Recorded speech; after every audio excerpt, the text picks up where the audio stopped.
ولادت کے ساتھ اسے کیا کہا جاتا ہے؟ اسبہ. اور اسبہ سببی اسے کہا جاتا ہے کہ جس کا تعلق اطاعت والا ہو، اطاعت کے سبب سے جس کا تعلق اسے کیا کہا جاتا ہے؟ اسبہ سببی. بات سمجھ میں آئی؟ جیسے آپ نے پڑھا مولا ہے اطاعت، تو آپ لکھ لیں پہلے یعنی اسبہ نسبی یا اسبہ کی تاریخ پہلے لکھ لیں.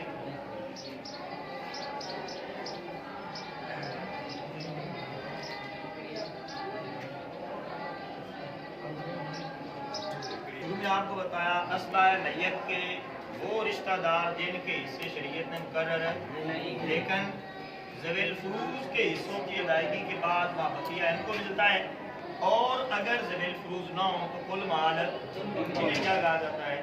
اسبہ. اس کی پھر آگے دو قسمیں، ایک نسبی ایک سببی.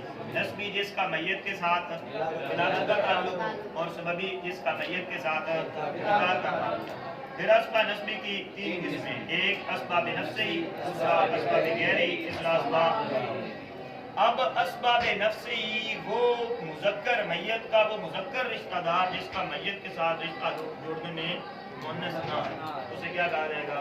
اس کی چار قسمیں، جزء میت، اصل میت، جزء اب میت، جزء جد میت. جزء میت کا مطلب ہے میت کا بیٹا، پوتا، یہ ہے نا اس کا جز. ٹھیک ہے جی. تو سب سے پہلے اسبہ ہونے میں اعتبار کس کا ہوگا؟ بیٹے کا. بات سمجھ آئی؟ اب اسبہ اگر میت ہے، اس کا باپ بھی ہے، اس کے بھائی بھی ہیں، اس کے چچا بھی ہیں، اس کی بیٹیاں بھی ہیں، اس کے بیٹے بھی ہیں، تو سب سے زیادہ اسبہ ہونے میں حق کس کا ہوگا؟ بیٹے کا، بیٹی کا. ایسے ہی ہے یہ کیونکہ میت کا جز ہے. اگر بیٹا نہ ہو ہے جی، پھر اس کے بعد بیٹا پوتا نیچے نہیں ہے، پھر اوپر کی طرف آئے گا. دوسرا سٹیپ ہے کیا؟ اصل. اصل کیا ہے؟ باپ. اب اسبہ کون بنے گا؟ باپ. اور اگر باپ بھی پھر کیا ہے؟ جزء اب میت. صحیح ہے. میت کے باپ کا جز بھائی، چچا ہے بھائی، بھائی باپ کا جز، باپ کا جز. میت بھی تو باپ کا جز ہے نا، اس کے بھائی بھی باپ کا. لہذا اب اس کا درجہ آئے گا باپ بھی نہیں ہے، بیٹا بھی نہیں ہے، باپ بھی. اب اسبہ کون بنے گا؟ بھائی. کوئی بات سمجھ آئی؟ اور اگر بھائی بھی نہ ہو، اب کیا ہے؟ جزء جد میت، دادا کا جز وہ ہے چچا. اب چچا جو ہے وہ یہ ہے ترتیب صفات. یہ پہلے بتایا تھا نا آپ کو، جو زیادہ قریبی ہے وہ اسبہ بنے. ٹھیک ہے جی. تو سب سے زیادہ قریبی کون ہے؟ بیٹا. بات سمجھ آئی؟ بیٹا بنے گا. بیٹا نہیں ہے یعنی بیٹا پوتا نیچے کوئی بھی نہیں، نہ پوتا نہ پڑپوتا، جز نہیں ہے، تو پھر اصل کتنا ہے؟ اصل کون ہے؟ باپ. اب بنے گا. ٹھیک ہے جی. باپ بھی نہیں ہے تو پھر اب اسبہ کون بنے گا؟ صحیح ہے جی. بھائی بھی نہیں ہے تو پھر کیا بنے گا؟ اس ترتیب کے ساتھ جو ہے وہ اسباب. بات سمجھے؟ لہذا اگر بیٹا ہے تو باپ ہے، اسباب نہیں ہے. بات سمجھ آئی؟ اور اگر باپ ہے تو بھائی اسباب نہیں ہے. اور اگر بھائی ہیں تو چچا نہیں بن سکتے. بات سمجھے؟ اور اگر چچا ہے تو چچا کے بیٹے. یہ آگے جیسے ترتیب جو ہے نا کسی طرح ہے، لیکن سب سے یہ چار صورتیں ہیں. پہلی جزء میت، دوسری اصل میت، تیسری جزء اب میت، اور چوتھی جزء جد میت. بات سمجھ میں آئی؟ ان کے بارے میں ابھی آپ نے احوال پڑھے نا. ویسے بہن ہوتی ہے، بہن کے ساتھ کھوتی ملتی ہے تو اسبہ بن جاتی ہے. ابھی آپ نے جو احوال لکھے ایسے ہی ہے. تو یہ چار ہیں، یہ دو ہیں کہ وہ جو ہے نا وہ عورتیں کہ جن کا حصہ نصف اور ثلثان ہے نا، وہ بہن ہے، بیٹی ہے، بہن ہے، پوتی ہے، اللہ کی بہن ہے. صحیح ہے. ان کے حوالے میں آپ نے پڑھا وہ یاد رکھیے. یہ انشاءاللہ کل پڑھیں.